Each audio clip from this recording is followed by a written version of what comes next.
selamat datang kembali di channel ini. Channelnya para tenaga honorer, P3K, dan aparatur sipil negara. Video kali ini kita akan membahas terkait dengan honorer teknis administrasi. Untuk itu, kepada rekan-rekan sekalian, silakan disimak dan ditonton secara lengkap video ini untuk mendapatkan informasi secara utuh dan menyeluruh.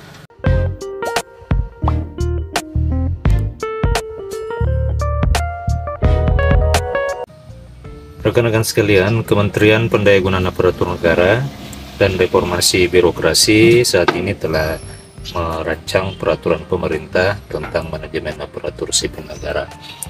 Rancangan peraturan pemerintah ini rencananya akan diterbitkan pada bulan Oktober tahun 2023 nanti. Dengan rancangan peraturan pemerintah tersebut, Kementerian Pendayagunaan Aparatur Negara berharap permasalahan honorer akan selesai, mengingat tenggat waktu sebagaimana tercantum dalam peraturan pemerintah nomor 49 tahun 2018 tentang manajemen pegawai pemerintah dengan perjanjian kerja hanya maksimal pada tanggal 28 November tahun 2023. Nah, rekan-rekan sekalian, namun kelahiran rancangan peraturan pemerintah tentang manajemen aparatur sipil negara ini masih belum melegakan honorer, khususnya honorer K2 atau kategori 2, teknis administrasi dan teknis lainnya. Adapun kekhawatiran pemerintah hanya fokus kepada persoalan tenaga honorer guru, tenaga kesehatan, dan tenaga penyuluh. Ketua Perkumpulan Honorer K2 Indonesia, Sahirudinanto, mengungkapkan keraguannya atas niat pemerintah untuk menuntaskan permasalahan tenaga honorer. Beberapa tahun ini pemerintah faktanya dan realitanya hanya lebih fokus mengangkat honorer tenaga guru, kemudian tenaga kesehatan dan penyuluh. Rekan-rekan sekalian, ia menyebutkan bahwa pemerintah hanya fokus pada 3 jabatan itu, seolah-olah negara ini hanya dihuni oleh masyarakat, guru, kesehatan, dan penyuluh. Ia pun meragukan dan menyayangkan keadilan kebijakan pemerintah saat ini. Dia pun mengingatkan janji manis pada pemilu tahun 2014 dan 2019 yang lalu, yang katanya mengurangi pengangguran, menjaga stabilitas keadilan dan kesejahteraan. Faktanya sangat banyak, atau sekitar 400.000 orang tenaga honorer K2 dan non K2 yang berjumlah kurang lebih hampir 2,3 juta orang itu sudah maksud saya mayoritas tenaga honorer K2 dan honorer teknis administrasi dirumahkan sejak awal 2021 yang lalu. Ironisnya, yang paling banyak dirumahkan adalah honorer teknis administrasi.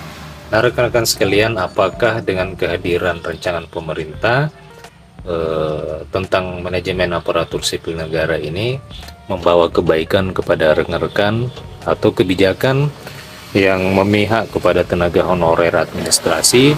Sangat disayangkan oleh karena koordinator honorer teknis administrasi ini menyayangkan dan meragukan kebijakan rancangan peraturan pemerintah ini akan memihak kepada honorer teknis administrasi.